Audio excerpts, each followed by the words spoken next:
Mesdames, Mesdemoiselles et Messieurs, bonjour. Nous sommes encore très heureux de vous retrouver sur ce nouveau numéro de votre émission préférée, l'émission Chirurgie biblique. Cette émission, bien sûr, qui est consacrée à l'étude, bien sûr, de la parole de Dieu et à disséquer la parole de Dieu dans ses plus grandes profondeurs. Et nous sommes aujourd'hui encore en compagnie de notre consultant de tous les jours, le docteur Gueux Neto Théodore. Il est conférencier mondialement connu, il est missionnaire international et nous le retrouvons encore au studio du MIGV. Docteur, bonjour. Bonjour. Nous sommes encore très heureux de vous retrouver aujourd'hui encore pour nous apporter quelque chose de très meilleur encore. Amen. Et le thème que nous allons aborder aujourd'hui, c'est d'Abraham à Moïse. D'Abraham à Moïse, effectivement. Alors, tout de suite, docteur, j'aimerais vous demander, mais pourquoi ce thème? Pourquoi ce thème? Parce que nous savons tous que la Bible se compose de deux parties. L'Ancien Testament, le Nouveau Testament. L'Ancien Testament et le Nouveau Testament, bien sûr. Un testament est une alliance qui n'entre en vigueur qu'à la mort du testateur.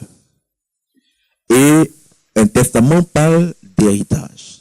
D'accord? Dieu va adresser les promesses qui font l'objet de l'Ancien Testament et du Nouveau Testament à Abraham. L'une de ces promesses va s'accomplir à travers Moïse.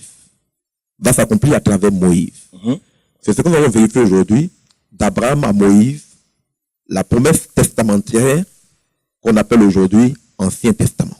Alors vous venez de dire que l'une des promesses va s'accomplir à travers Moïse. À travers Moïse. Et ça veut dire qu'il y a une autre promesse aussi qui va... La seconde promesse, qui fera l'objet du Nouveau Testament, va s'accomplir en Jésus-Christ. D'accord. Donc pour le moment, nous allons parler de la première promesse. La première promesse. La promesse que Dieu a faite d'Abraham à Moïse. Ah, donc c'est pour cette raison que le titre de ce thème... D'Abraham à Moïse. Et après, si vous le permettez, on peut aborder d'Abraham à Jésus-Christ. D'accord. Donc, docteur, nous vous écoutons. Eh bien, donc Dieu va faire à Abraham, à Isaac, à Jacob et aux Israélites, c'est-à-dire aux descendants biologiques d'Abraham, une promesse testamentaire, d'un héritage donc, qui va être accompli sous Moïse, à travers ce qu'on appelle l'ancienne alliance, l'Ancien Testament, l'alliance de la loi. Et c'est ce que nous pouvons vérifier, si vous le voulez. D'accord, ici. D'accord.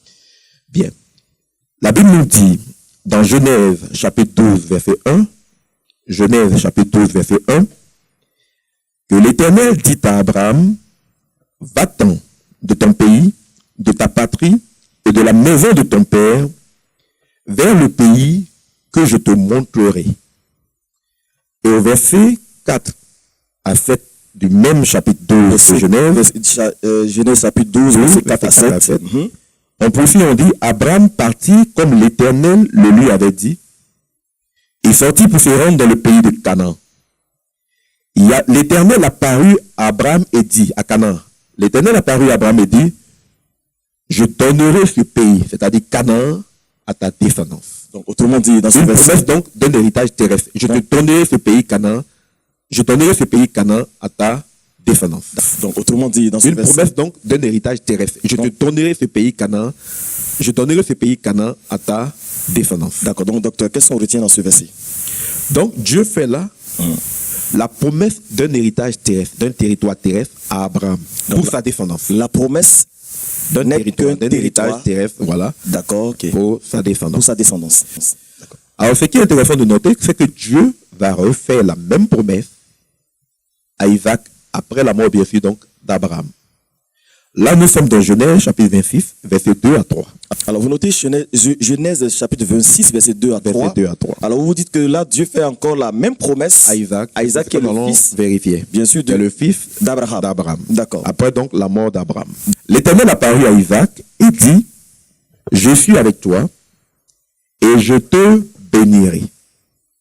Car c'est à toi et à ta descendance que je donnerai toutes ces terres.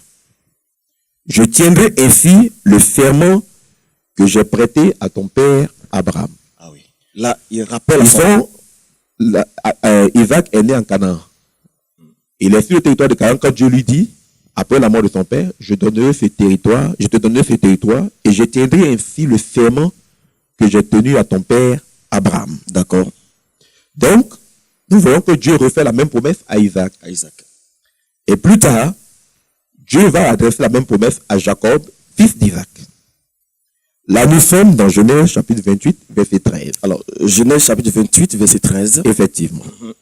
On nous dit que Dieu apparut à Jacob et dit, je suis l'Éternel, le Dieu d'Abraham, ton père, et le Dieu d'Isaac. La terre sur laquelle tu es couché, c'est-à-dire Canaan, je te la donnerai à toi et à ta descendance. Dieu fait la promesse à Jacob, de lui donner Canaan, à lui et à sa descendance. C'est-à-dire, sa descendance, là, il parle de ses enfants. Bien. On va le lire, la descendance. Non, oui, quand on dit descendance, c'est ceux qui vont sortir de Jacob. D'accord. Okay. Alors, Dieu va refaire la même promesse aux Israélites, à tout Israël.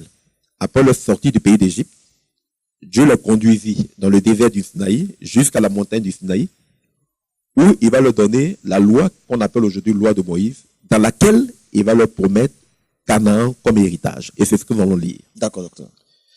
Nous lisons dans Exode 23, chapitre 23 donc, verset 31. Exode 23, verset 31. Voilà. D'accord.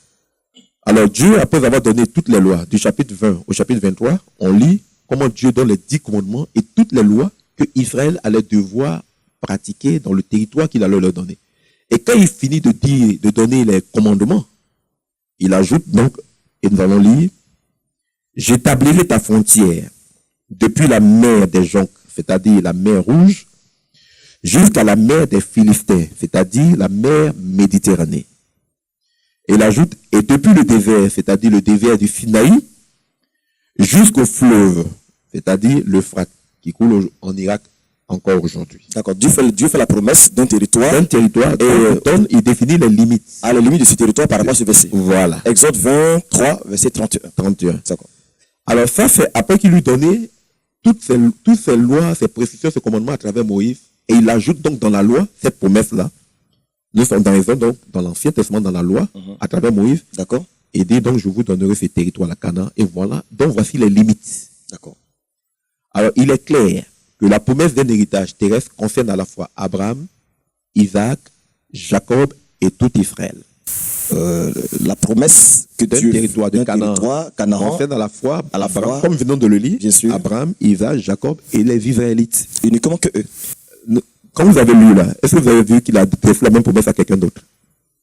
En fait, non, le verset ne le dit pas. Donc, c'est évidemment uniquement qu'eux. Puisque Dieu n'adresse pas la promesse de Canaan à quelqu'un d'autre. S'il avait adressé ça aux Philistins ou bien aux Palestiniens, ils auraient raison de combattre Israël aujourd'hui. Alors, docteur, excusez-moi de le dire parce que nous sommes un peu, en tant que notre métier nous amène à écouter quand même les autres. Oui.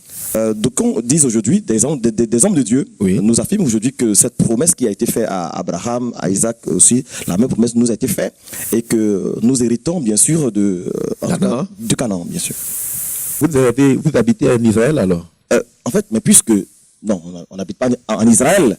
Mais si vous allez en Israël, ce que les autres disent. Bon, si ils estiment que ça leur concerne, qu'ils partent vivre en Israël, et on verra comment on va les adopter là-bas. En fait, ce que nous voulons comprendre dans ce passage, cette loi ne concerne que Israël. Ce testament, Dieu l'a rédigé pour Israël. La guerre que vous voyez aujourd'hui, israélo-palestinienne, Israël, après avoir violé la loi, contrairement à l'alliance que Dieu a conclue avec eux, ils ont été déportés, détruits et emmenés en captivité. Et ils sont revenus 2000 ans plus tard, parce qu'après la Deuxième Guerre mondiale, après l'Holocauste, les Nations Unies ont estimé qu'il leur fallait un territoire, puisque la Bible leur garantit par testament, on les a fait revenir. Mais en temps, la terre était occupée par des gens qu'on appelle aujourd'hui Palestiniens, parce que les Romains avaient baptisé Canaan, Palestine. On a appelé ça Palestine. Ah, donc Canaan change de nom. En fait, Canaan, c'est Canaan qu'on appelle maintenant oui, les Romains, les Européens, ont fait une province romaine qu'ils ont appelée la province de Palestine. Mais les Juifs ne se reconnaissent pas comme des Palestiniens parce que leur territoire, c'est Israël. Donc, ils ont rétabli l'État d'Israël. Et ça fait des gens qui ont occupé la terre pendant plein de 2000 ans, mais une terre une terre pour laquelle il y a un testament qui est rédigé en faveur d'Israël. D'accord. Donc, ce qui m'intrigue un peu. Voilà l'origine de la guerre israélo-palestinienne. D'accord. En fait, Dieu fait une promesse écrite par le testament que Dieu a rédigé la terre appartient aux Israélites, comme on vient de le lire. Donc, il a donné les limites de la mer Méditerranée. D'accord. Qui se coule aujourd'hui au bord de Gaza. Gaza au bord de cette mer Méditerranée. Là. De la mer Méditerranée jusqu'au Jourdain. Et du Sinaï jusqu'à l'Euphrate. Donc, des gens qui ont occupé pendant la France israélite qui ont occupé, les propriétaires reviennent. Et ils ne veulent pas les laisser habiter là. Voilà l'origine de la guerre israélo-palestinienne. D'accord. En fait, Dieu fait une promesse. Pas écrit par le testament que Dieu a rédigé, la terre appartient aux Israélites, comme on vient de le lire. Donc, il a donné les limites de la mer Méditerranée. D'accord. Qui se coule aujourd'hui au bord de Gaza. Gaza au bord de cette mer Méditerranée là. De la mer Méditerranée jusqu'au Jourdain. Et du Sinaï jusqu'à l'Euphrate. Donc, des gens qui ont occupé pendant la France israélite qui ont occupé, les propriétaires reviennent. Et ils ne veulent pas les laisser habiter là. Voilà l'origine de la guerre israélo-palestinienne. D'accord. Donc, Dieu fait une promesse à Abraham. Oui. La même promesse à Isaac. Oui. Et la même promesse aussi aux à Israélites. Et Dieu, la promesse, nous le savons que c'est un territoire. Oui. Et Dieu donne une loi. Oui. Cette loi aujourd'hui est consignée dans la Bible. Dans l'Ancien Testament. Dans l'Ancien Testament. Oui. C'est l'Ancien Testament, cette loi. D'accord, c'est l'Ancien Testament. C'est ça qu'on appelle l'Ancien Testament. Alors, je me sens un peu gêné. Je reprends. Est-ce que... On appelle ça Testament. Testament, bien sûr. À cause de ces versets qu'on vient de lire. Lequel, par exemple? J'établirai ta frontière depuis la mer des Jonques jusqu'à la mer Rouge, la mer des Philistins, Méditerranée, depuis le désert de Sinaï jusqu'à l'Euphrate. C'est un territoire, c'est une promesse d'un héritage qui fait là aussi. Il dit, je vais le faire, je vais établir des frontières de là jusque là. Dieu dit, je vous donne ce territoire. Mais docteur, c'est vrai, excusez-moi docteur, le territoire c'est vrai que ne nous appartient pas, nous autres par exemple, oui. Mais la loi en question est écrite dans la Bible. Oui. Mais est-ce que cette loi-là, parce que nous l'enseignons, parce que nous voyons des hommes de Dieu qui l'enseignent dans les églises, oui. Vous parlez d'église. Laissez-moi avancer parce que nous sommes en train de parler d'Abraham à Moïse. Vous êtes en train de m'amener d'Abraham à Jésus-Christ. Ah d'accord, on aura le temps de nous sommes en train de parler d'Abraham à Moïse. Jésus n'est pas encore venu. Donc ne parlons même pas d'église, puisque on ne parle pas de l'église là. L'église va naître après la mort et la résurrection de Jésus-Christ. Ok. C'est pour ça qu'on va voir après d'Abraham à Jésus. À Jésus-Christ. D'accord, docteur. On vous laisse faire. Mais là, nous sommes en train de parler d'Abraham à Moïse. D'accord, docteur. Là, on est avec Moïse là. L'alliance que Dieu est en train de conclure avec Israël, là, c'est à travers Moïse, le médiateur. Donc nous parlons d'Abraham à Moïse. Donc le testament, c'est un héritage qui leur est conféré, c'est écrit, c'est clair. Et si vous dites que ça vous concerne, vous, chrétiens, allez combattre aux côtés des Palestiniens pour. Après, on va voir avec les Palestiniens qui de vous a fait.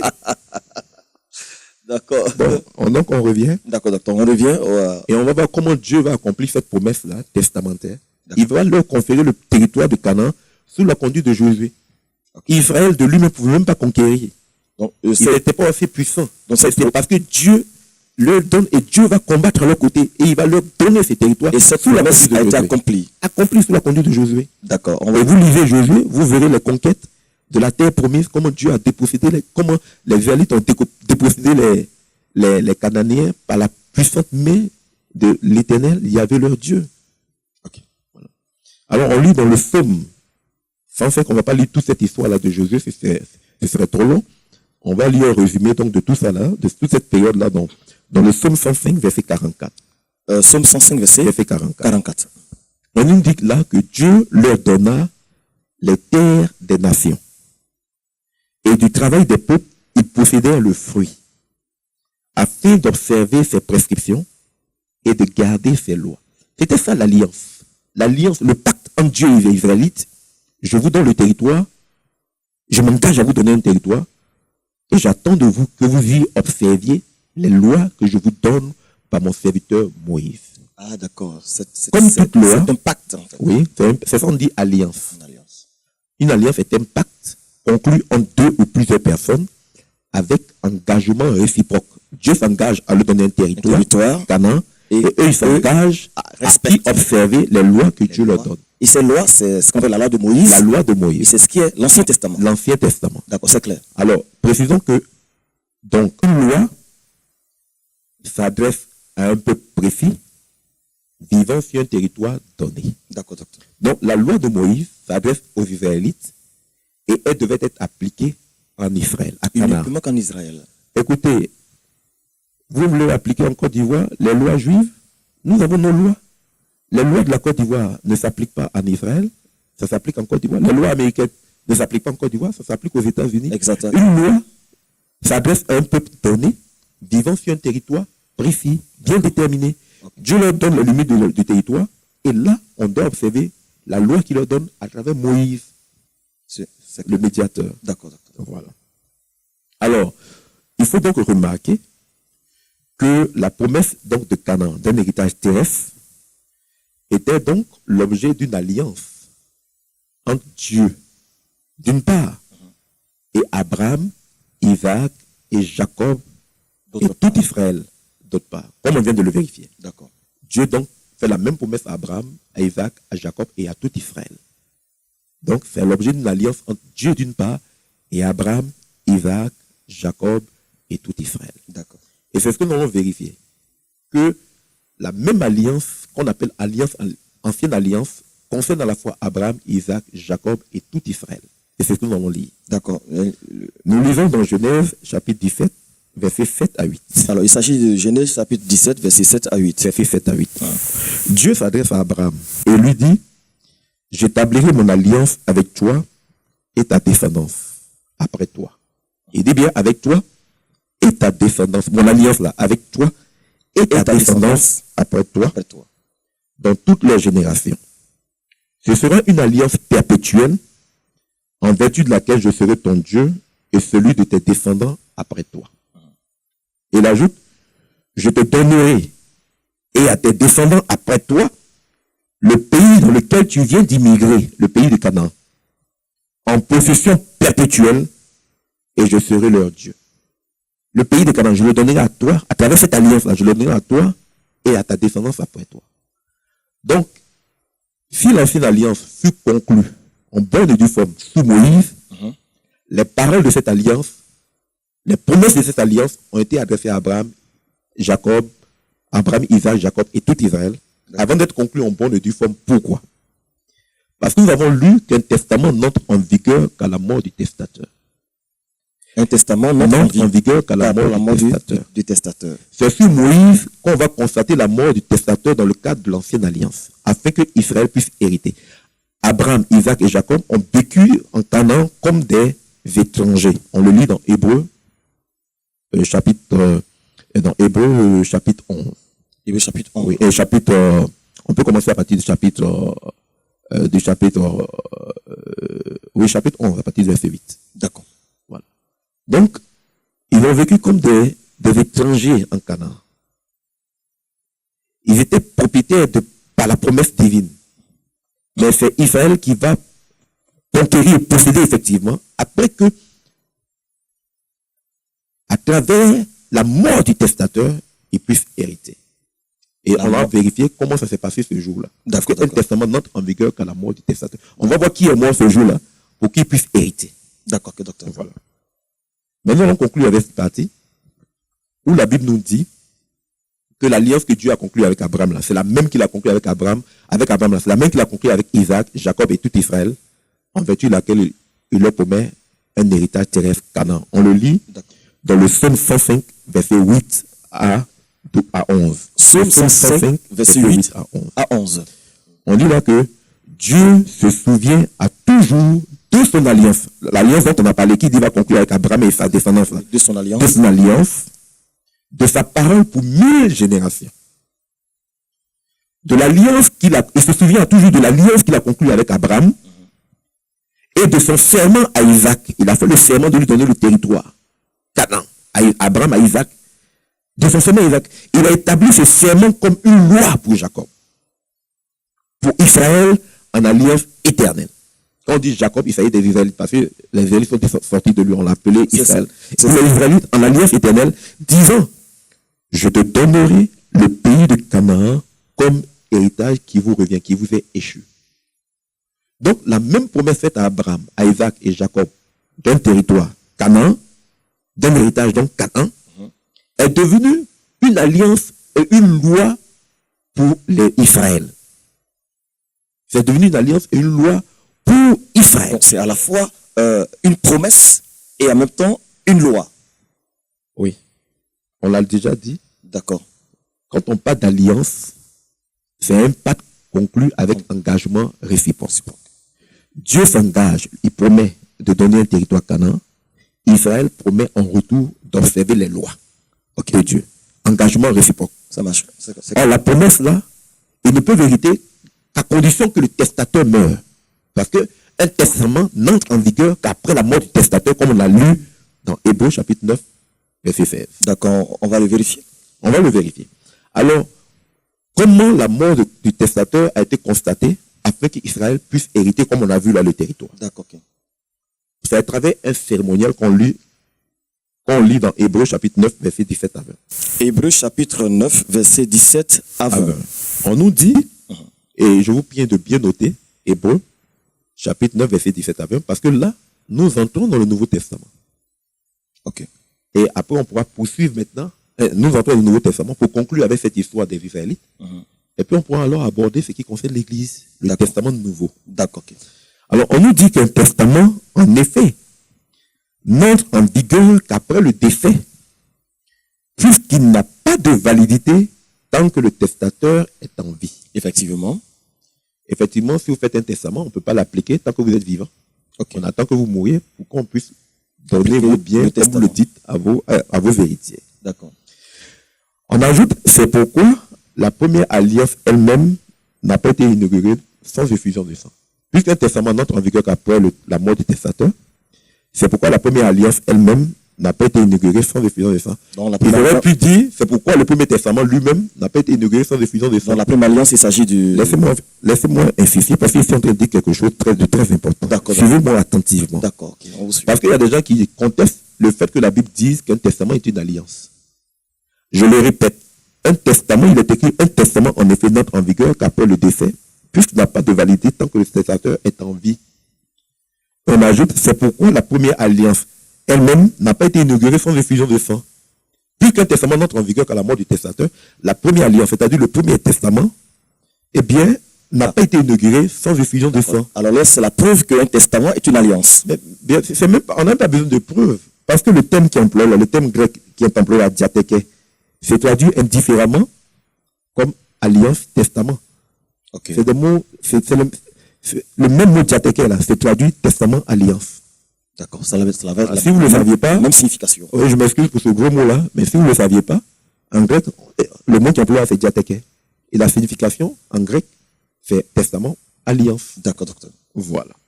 C'est pour ça que la première alliance elle-même n'a pas été inaugurée sans effusion de sang. Okay.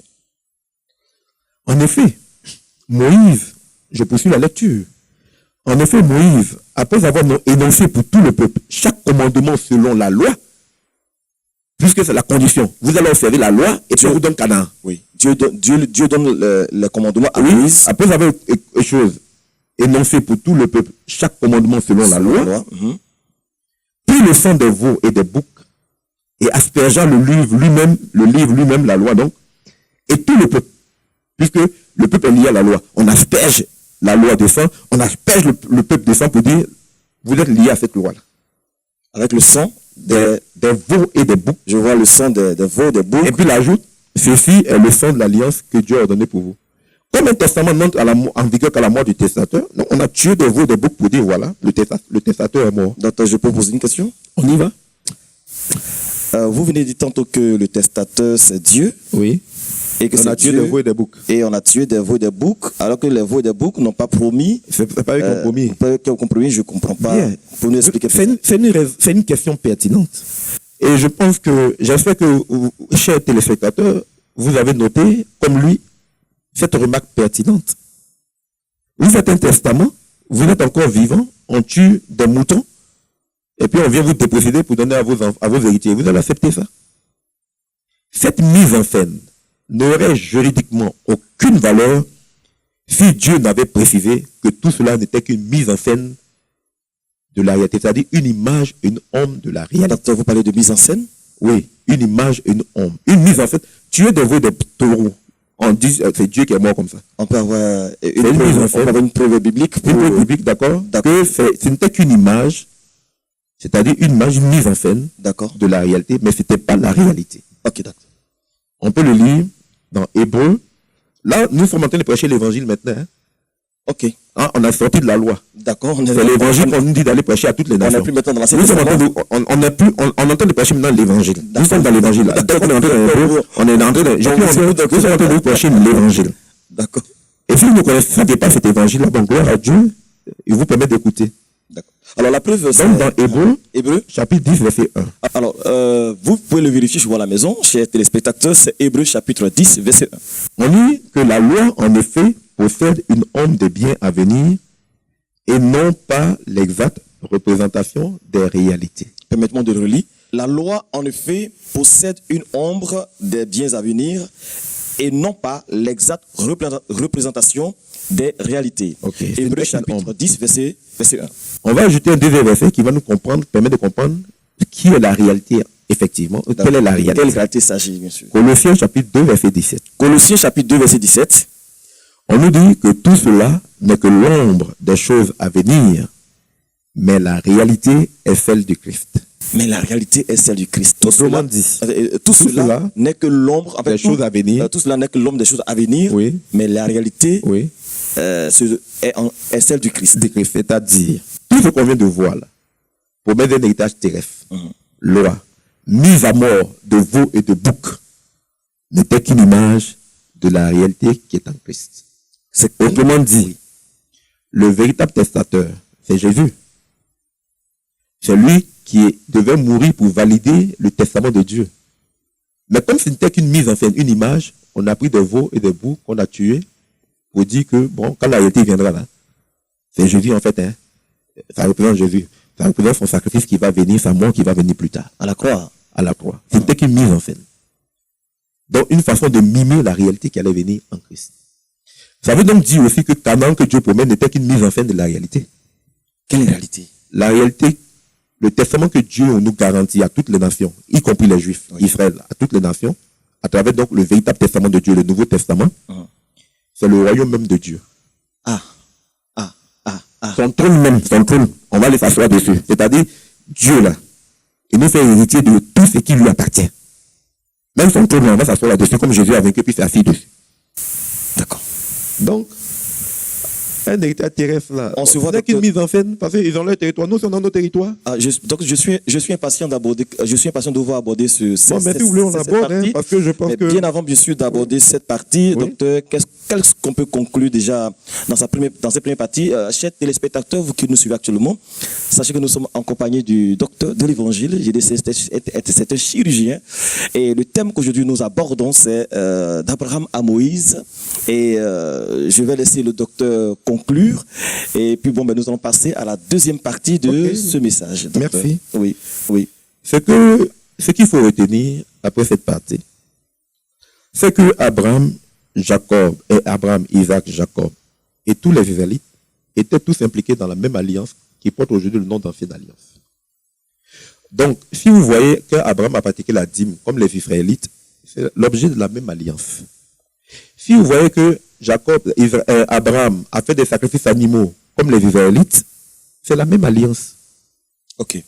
Si vous voyez que Abraham a fait, et j'en passe, alléluia, amen. Ils sont impliqués dans la même alliance. Donc, les Israélites peuvent imiter Abraham, parce qu'ils sont impliqués dans la même alliance. C'est clair. Et ils n'imitent pas Abraham, ils ne pratiquaient pas la dîme parce qu'Abraham pratiquait la dîme, parce que Dieu l'a imposé à Abraham. Donc, autrement dit, et ensuite, il va l'imposer aux Israélites. Autrement dit, nous n'avons pas le droit de les imiter en quelque sorte. J'arrive. Parce que c'est tellement évident. Je le répète. L'alliance de la loi concerne à la fois Abraham, Isaac, Jacob et les Israélites. Les Israélites n'ont pas pratiqué la dîme parce qu'Abraham l'a pratiqué. Ils l'ont pratiqué parce que Dieu leur impose dans la loi. Et Abraham a pratiqué la loi parce que Dieu leur lui a imposé. Si vous lisez Genèse, chapitre 26, versets 1 à 2, Dieu dit à Isaac que Abraham a observé mes lois, mes prescriptions, mes préceptes et mes commandements. Seulement, ça n'a pas été mis par écrit, comme on va demander à Moïse de le faire pour tout Israël. Okay. Donc, vous allez voir que la circoncision qui fut imposée à Moïse, Dieu dit aux Israélites à travers Moïse, Dieu dit aux Israélites, Jésus dit aux Israélites, Moïse vous a donné la circoncision, mais elle ne vient pas de Moïse, elle vient des patriarches. elle vient des patriarches. Donc, les patriarches, Abraham, Isaac, Jacob, là, ils sont impliqués dans la même alliance avec les lois là, qu'Israël. Mais une loi, elle est forcément évolutive.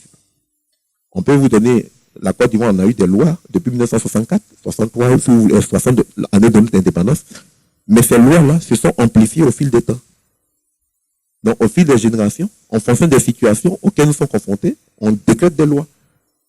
C'est pour ça que vous allez voir que la loi sous Moïse est plus étoffée que la loi au temps des patriarches.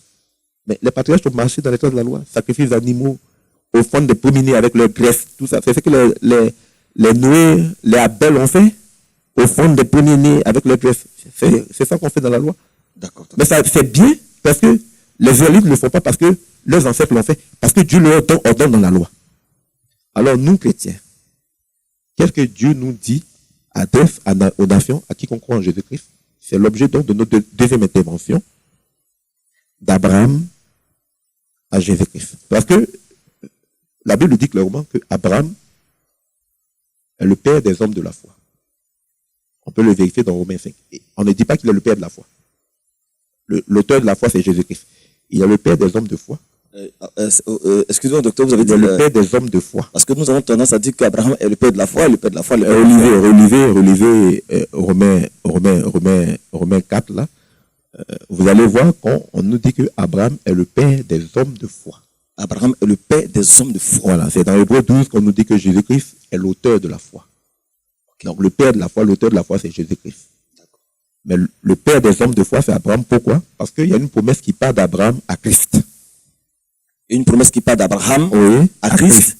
Et qui s'hérite par le moyen de la foi. D'accord. Donc, d'où le titre d'Abraham à Jésus-Christ. Voilà. Alors, docteur, on peut avoir des preuves bibliques? Mais bien sûr. D'accord. Donc, si vous me le permettez. Allez-y, docteur. Nous allons donc voir d'Abraham à Jésus-Christ. Alors, si vous avez bien compris, Dieu a fait à Abraham, à Isaac et à Jacob une promesse qui concerne Israël, Canaan. Donc, la descendance biologique d'Abraham. Ok. Abraham, Isaac, Jacob, tout Israël. Ok. Mais ce n'est pas la seule promesse que Dieu fit à Abraham. Dieu fit à Abraham une deuxième promesse qui cette fois-ci concerne toutes les nations. Toutes les nations, c'est-à-dire Côte d'Ivoire, Burkina Faso, Israël, Chine, Togo, Japon. D'accord, d'accord. Et si une autre nation s'écrit un jour, ça concerne. D'accord, ok. Toutes les nations de la terre. Et là, on le vérifie dans Genèse, chapitre 12, verset 3. Alors, Genèse, chapitre 12, verset 3. On nous dit que l'Éternel dit à Abraham, toutes les familles de la terre seront bénies en toi. Toutes les familles de la terre seront bénies en toi. Oui, vous vous appelez comment? Moi, je m'appelle Hachi. La famille Hachi, vous m'avez présenté, vous avez dit c'est docteur Gueux, la famille Gueux. Non, de la terre, c'est pas seulement de la Côte d'Ivoire. Ok, de la terre. C'est pas seulement les Aké, ça c'est les Daouda, les Ousmane, les shérifs, mais aussi les William, on peut leur les Ching, les Chung, toutes les familles de la terre, les Daouzou, les Tassoun. Et là, le verset est clair, toutes les familles de la terre seront bénies en toi. C'est une promesse. Je vais bénir toutes les familles de la terre en toi. En toi, Abraham. Voilà. D'accord, ok. Dieu refait la même promesse à Isaac. J'ai l'impression que c'est le même schéma avec l'autre. C'est le même schéma. Il fait la même promesse. Pas une routine. C'est quelque chose de très important. Il fait la promesse à Abraham. Oui. Vous allez vous rendre tout à l'heure compte que ce n'est pas exactement la même démarche. Ça va pas aboutir à Israël seulement. D'accord, on vous suit. Ça va aboutir à toutes les nations. Ok. Il fait la même promesse à Isaac. Nous sommes là dans Genèse, chapitre 26, verset 4. L'Éternel parut à Isaac et dit, toutes les nations de la terre seront bénies en ta descendance. Toutes les nations de la terre seront bénies en ta descendance. Ça, c'est ce qu'il fallait à Isaac cette fois-ci. Voilà. Toutes les nations de la terre seront bénies. C'est la même chose, toutes les familles seront bénies en toi. Là, c'est toutes les nations de la terre seront bénies en ta descendance. Dieu refait la même promesse à Jacob. Nous sommes là dans Genèse 28, 14. Genèse 28, verset 14. Voilà. L'Éternel apparut à Jacob et dit, toutes les familles de la terre seront bénies en ta descendance. toutes les familles de la terre seront bénies dans ta descendance. Voilà. Donc on dit en toi en descendance, on parle d'une descendance qui allait sortir d'Abraham, d'Isaac et de Jacob. Docteur, je fais une remarque, excusez-moi. Oui. Alors, je vois, d'abord, je prends le premier verset, Genèse chapitre 12, verset 3, qui dit « Toutes les familles de la terre seront bénies en toi, bénies en toi, bénies. Docteur, de quelle bénédiction il s'agit? C'est l'objet de notre étude. Là, si vous me posez la question, on rentre directement maintenant dans le Nouveau Testament. D'accord, allons-y. Parce que cette promesse-là, toutes les familles de la terre seront bénies dans ta descendance. Vous allez vérifier, Dieu ne l'adresse pas aux Israélites. Dans le cadre de l'ancienne alliance. Au mont Sinaï, vous allez vérifier, cette promesse n'apparaît pas. Il va leur dire, je vous donne ce territoire, mais il ne dira pas, toutes les familles de la terre seront bénies en vous. Bon, peut-être c'est sous-entendu. Mais le Nouveau Testament nous dit ceci. Dans Galates chapitre 3, verset 8. Galates chapitre 3, verset 8. L'Écriture, prévoyant que Dieu justifierait les païens par la foi, c'est-à-dire les nations par la foi, a d'avance annoncé cet évangile à Abraham. Toutes les nations seront bénies en toi. Dans la plupart des versets, on dit, a d'avance annoncé cette bonne nouvelle à Abraham. Toutes les nations seront bénies en toi. L'Écriture prévoyant que Dieu allait justifier les païens par la foi. Parce qu'il a dit, je vais bénir toutes les nations en ta descendance. Donc, autrement dit, en fait, ça veut dire cela à ma Il est en train de leur dire, je vais justifier toutes les nations par le moyen de la foi à travers ta descendance. C'est ce qu'il est en train de dire. Ok. Quand il dit, l'Écriture prévoyant que Dieu justifierait les païens par la foi, a d'avance annoncé cette bonne nouvelle à Abraham, cet évangile donc à Abraham. Toutes les nations seront bénies en toi. J'aimerais comprendre si c'est ça la bénédiction, en quelque sorte. Oui, mais c'est ce que la question que vous avez posée, c'est à ça que je réponds. Ok.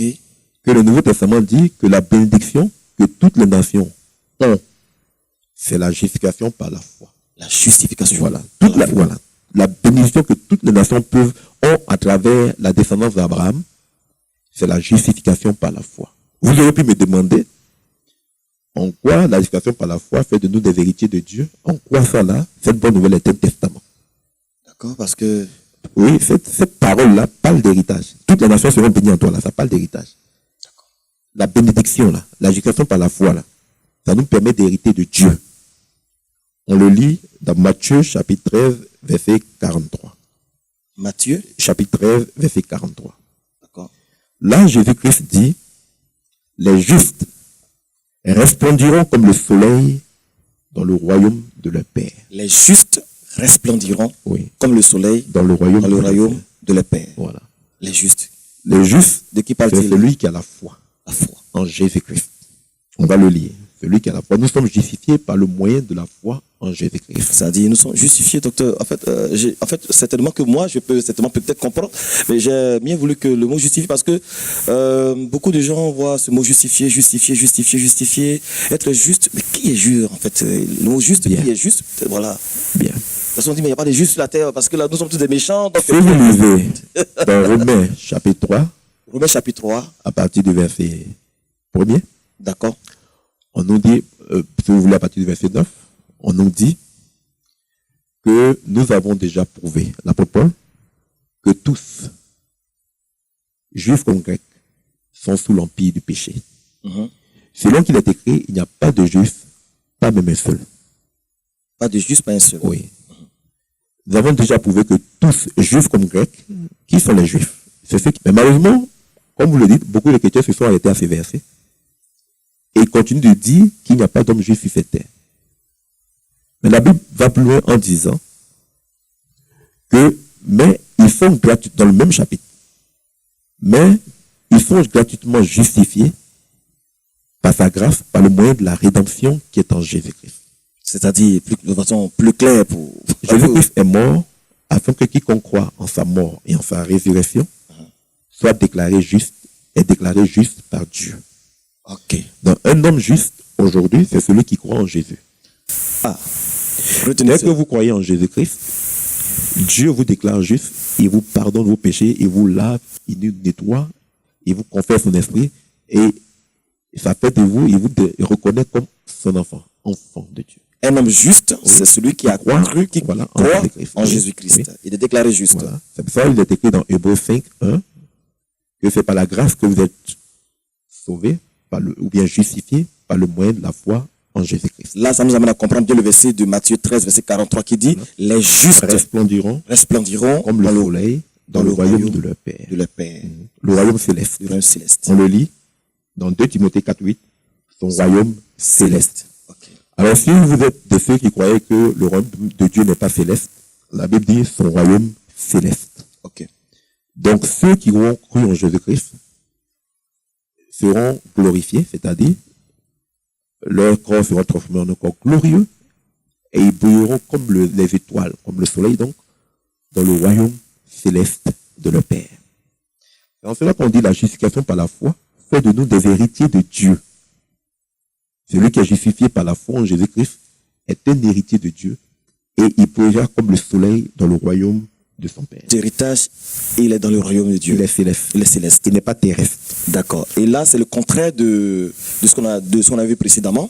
Et là, c'était un territoire Terrestre. Un héritage terrestre. où il devait observer la loi. La loi. Mais dans cette fois-ci, c'est un héritage céleste Voilà. et Dans par lequel la nous foi. entrons par la foi. Ah, moi j'ai compris. J'espère qu'aussi, Si vous voulez, vous avez vraiment compris parce que Si vous là, voulez, la loi nouvelle en Jésus-Christ, c'est la foi. Selon qu'il est écrit, le juste vivra par la foi. par la foi. Le juste devait vivre selon la loi. Nous vivons selon l'esprit, par le moyen de la foi. Donc du coup, la loi, je vais encore me répéter, quelque part on dit que la répétition est pédagogique.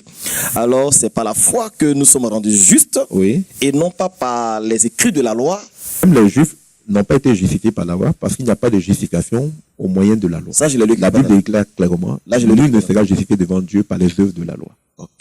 Donc les juifs ne pouvaient pas hériter le royaume des cieux avant que Jésus-Christ ne vienne. Ils pouvaient hériter Canaan. Mais l'héritage céleste est l'objet d'une autre alliance que Dieu va traiter avec toutes les nations, y compris Israël, D'accord. où il parle d'un héritage éternel, céleste. D'accord, docteur. Donc, je le répète, nous autres chrétiens, notre héritage n'est pas terrestre. C'est pas la peine d'aller combattre Israël pour essayer d'habiter là-bas, ou arracher ça, nous ne concerne pas. Je vais le lire dans Hébreux chapitre 13, verset 14. Hébreux chapitre 13, verset 14. Car nous n'avons pas ici de cité permanente, mais nous cherchons celle qui est à venir. Nous n'avons pas ici cette terre-là, de cité Cité permanente, permanente, mais nous cherchons mais celle nous qui est à venir. cherchons celle qui est à venir. Voilà. Nous n'avons pas ici de cité terrestre. Si ces terres n'avons pas de cité. Quand on dit permanente, nous avons notre territoire qui est la Côte d'Ivoire. Mhm. Ben, on sait qu'on est des résidents, des voyageurs et des résidents temporaires sur cette terre. On attend la vie de nos seigneurs pour aller le rejoindre dans la gloire céleste. D'accord. Voilà. Gloire à Dieu. Mais, le thème c'est d'Abraham à À Jésus-Christ. Alors, je vais vous informer que la Bible dit qu'Abraham attendait lui aussi la cité céleste. Ouais. Alors maintenant, on va le lire. D'accord, ok. Mais ça ne transparaît pas dans l'Ancien Testament. Mais le Nouveau Testament nous dit qu'Abraham, Isaac et Jacob, là, eux tous, ils avaient fait l'expérience de la cité céleste. Ils attendaient. On le lit pour que vous voyez les verbes et les mots qui sont employés. D'accord, docteur. On le lit donc dans Hébreux que j'avais cité tantôt, chapitre 11, verset 13 à 16. Hébreux chapitre 11, verset 13 à 16. Mhm. On nous dit que c'est dans la foi. On va commencer à partir du verset 10. D'accord. Hébreux 11 à partir du verset 10. Parce qu'on parle d'Abraham. Car il, c'est-à-dire Abraham, attendait la cité qui a de solides fondations, celle dont Dieu est l'architecte et le constructeur. Car Abraham attendait la cité qui a de solides fondations, celle dont Dieu est l'architecte et le constructeur. Le constructeur. Donc la cité là, dont Dieu est l'architecte et le constructeur, c'est ça, lui aussi l'attendait. Et la suite nous dit, quelle est cette cité là? Ok. Mais la Bible dit qu'ils sont morts sans avoir obtenu cette cité là. Pourquoi? Parce qu'un testament n'entre en vigueur qu'à la mort du testateur. Docteur, Bien qu'il attendait ça, bien qu'il lui aussi espérait la cité céleste, il ne pouvait hériter la cité céleste avant la mort de Jésus-Christ. vous me faites savoir que Abraham n'est pas monté au ciel? On va en venir, la Bible dit clairement, mais je veux finir avec cette partie-là. Hein. Où vous m'avez posé la question, quels sont les versets qui attestent qu'Abraham, Isaac et Jacob, tous ces gens-là, espéraient la cité céleste. Et nous avons commencé. D'accord, ok, docteur. Et j'explique en même temps, en fur et à mesure, ce qui va venir par la suite. D'accord, docteur. où je vais vous montrer, où on va voir ensemble les passages qui disent qu'avant Christ, personne ne montait au ciel. Personne ne monte au ciel avant Christ. On va le lire. Vous êtes vraiment pressé. Ah, j'aimerais bien savoir. J'espère que les téléspectateurs qui nous suivent actuellement sont aussi impatients de savoir tout ça. Alors, mais ils sont bons sans avoir obtenu ces choses-là, ces cités-là, parce que un testament n'entre en vigueur qu'à la mort du testateur. Donc, l'héritage céleste ne devait entrer en vigueur qu'à la mort du testateur. Le testateur, c'est Jésus-Christ. Donc, si vous niez la divinité de Jésus, vous n'héritez rien de Dieu. Voilà. C'est dans la foi qu'ils sont tous morts. On continue donc les versets 13 à 11. Les versets 13, cette fois-ci, c'est le verset Hébreux 11, verset 13 à 16. Oui. Quand on dit qu'ils sont tous morts, si vous lisez, après Abraham, on parle d'Isaac, de Jacob, qui ont vécu comme des étrangers dans ce territoire, la Canaan. Ce n'était pas l'héritage qu'ils attendaient. Okay. Le véritable auquel on fait allusion ici. C'est dans la foi qu'ils sont tous morts, sans avoir obtenu les choses promises. Je le répète, c'est dans la foi qu'ils sont tous morts, sans avoir obtenu les choses promises. Mais, ils les ont vus et salués de loin, en confessant qu'ils étaient étrangers et résidents temporaires sur la terre. Et on ajoute, ceux qui parlent ainsi montrent clairement qu'ils cherchent une patrie. S'ils avaient eu la nostalgie de la patrie qu'ils avaient quittée, c'est-à-dire Canaan, ou des Chaldéens, ou bien Haran, ils auraient eu l'occasion d'y retourner. Mais en réalité, ils aspirent à une patrie meilleure. Parce qu'au moins, ils aspirent à cette patrie, ils sont en Canaan, et puis ils aspirent à une patrie meilleure. Une patrie meilleure. Alors, si cette patrie meilleure à laquelle ils aspiraient là, s'ils n'étaient pas satisfaits de Canaan, et qu'ils aspiraient à cette patrie meilleure, à une patrie, l'auteur de L'Épître aux Hébreux dit que cette patrie après laquelle il languissait tant, ce n'était pas la patrie qu'ils avaient quittée, ce n'était pas ou des Chaldéens ou un Padan Aram. Sinon, ils auraient pu y retourner. C'est ça. Mais ça montre aussi que Canaan n'était pas leur destination finale. Ils aspiraient à une patrie meilleure. On ajoute, mais en réalité, ils aspirent à une patrie meilleure, c'est-à-dire céleste. C'est-à-dire céleste. Ils sont en Canaan et ils continuent d'aspirer à une patrie meilleure. Quand même qu'ils ont hérité de ce Canaan, de Canaan, mais ils aspirent à une patrie meilleure, c'est-à-dire céleste. C'est pourquoi Dieu n'a pas honte d'être appelé leur Dieu, car il leur a préparé une cité. Vous avez compris? J'ai compris. J'étais à votre place, j'allais dire gloire à Dieu. Gloire à Dieu. Amen. Donc, ils aspirent à une patrie meilleure, c'est-à-dire céleste. Ok. Alors, je le répète donc, la cité céleste est une promesse donc qui concerne à la fois Abraham, Isaac, Jacob et toutes les nations. Pas seulement Israël, toutes les nations. Ok.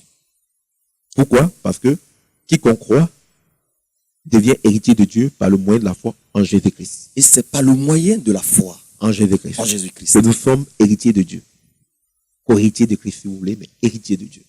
Ok. Voilà. Mais comme je le disais tantôt, comme tout testament, il fallait que le testateur meure pour que la cité céleste soit accessible. Qu'on puisse la posséder. D'accord. On peut avoir des versets. On revient donc dans Hébreux, chapitre 9.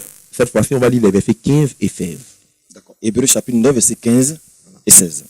On nous dit, voilà pourquoi Jésus-Christ, donc Dieu fait chair, est le médiateur d'une nouvelle alliance, afin qu'une mort ayant eu lieu pour le rachat des péchés commis sous la première alliance, ceux qui sont appelés reçoivent la promesse de l'héritage éternel, car là où il y a testament, il est nécessaire que la mort du testateur soit constatée. Là où il y a testament, il est nécessaire que la mort du testateur soit constatée. Voilà pourquoi Jésus-Christ est le médiateur d'une nouvelle alliance. Afin que par sa mort, qui est intervenue pour racheter les péchés commis sous la première alliance, ceux qui sont appelés dans cette alliance nouvelle reçoivent la promesse de l'héritage éternel. D'accord. Autrement dit, il a fallu que Jésus-Christ meure pour qu'on puisse hériter, avoir la promesse donc de l'héritage éternel. Docteur, cela voudrait dire quoi? Que tous ceux qui sont morts avant Jésus-Christ, oui, personne n'est entré au ciel. Avant la mort de Jésus-Christ, personne n'allait au ciel. Ils allaient attendre dans un lieu appelé le séjour des morts, la venue de Jésus-Christ. Nous aimerions bien faire une émission Eh bien, ce sera, consacrée. donc, si vous le voulez bien, on peut l'aborder, on peut aborder ce point. Ça ne nous gêne pas, docteur. Ça sera un plus, en tout cas, pour nos téléspectateurs qui veulent savoir où va-t-on après la mort. Parce Où va-t-on après la mort? La Bible. Avant la venue de Jésus-Christ et après la venue de Jésus-Christ. Avant la venue de Jésus-Christ. Oui. Où va-t-on avant la venue de Jésus-Christ? Oui. Et où va-t-on après La venue de Parce Jésus-Christ. qu'il y a beaucoup de réflexions, il y a beaucoup de philosophie, il y a beaucoup de trucs qui se disent dessus. Oui.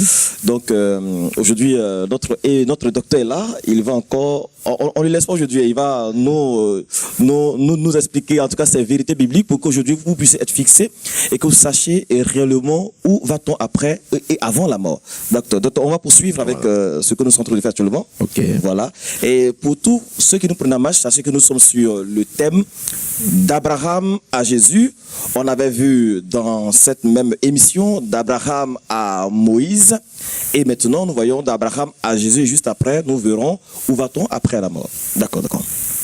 Merci et restez connectés sur notre site internet www.figv.ci et bien sûr notre numéro de téléphone qui défile bien sûr au bas de votre écran. Et pour tous ceux qui sont touchés par cette émission et qui veulent bel et bien faire des dons, n'hésitez pas. Contactez bien sûr le docteur sur son email et sur son site internet. Et bon, tout à l'heure.